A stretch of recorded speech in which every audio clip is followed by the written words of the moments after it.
Okay, so in this video, I'm going to teach you how to get to ST Math. So you're going to open up the internet. You're going to go to the Jackson webpage. If you have trouble opening up the Jackson webpage, you can always just Google it.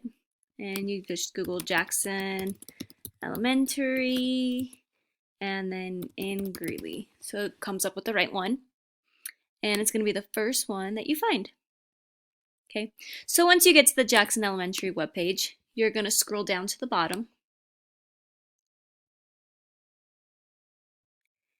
And you're going to log on to ST Math. So over here, there's some quick links. Okay, after the calendar on the right hand side, there's Schoology, ST Math, and Clever. So we're going to do ST Math.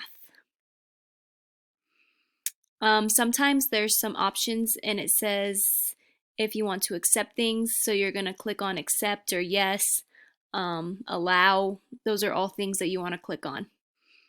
And then you're going to click on the penguin in the house, and then it's going to go to this.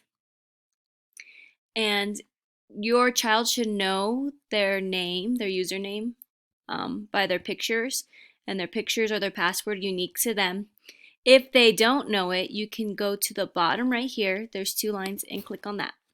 And then you're going to enter their username and password. Okay, so I logged in as a student. They asked for the school name, so you just need to type in Jackson Elementary. And once you get into here, you're going to click on the gray. The kids should know that they need to click on the gray. If they click on the green, it's going to be games that they've already played before. So the gray means that they're learning new things. So it's important for them to click the gray. Keep clicking the gray until you come to a game. And the games, there's no voices, no directions, no words, nothing. They just have to figure out and problem solve what they're supposed to do in every single game. So for this one, you're given ships, so I'm going to click on these. And then I'm going to go over here. I can click over here. So there's 6 ships. I'm assuming that's what they want me to do. And I was right. And then Gigi goes across the screen. So when you're done playing the game, you're going to do this for 20 minutes. And when your student is all done, you're going to click. It's really, really important that you click this arrow, the arrow, the arrow, the arrow, the arrow, and this X right here.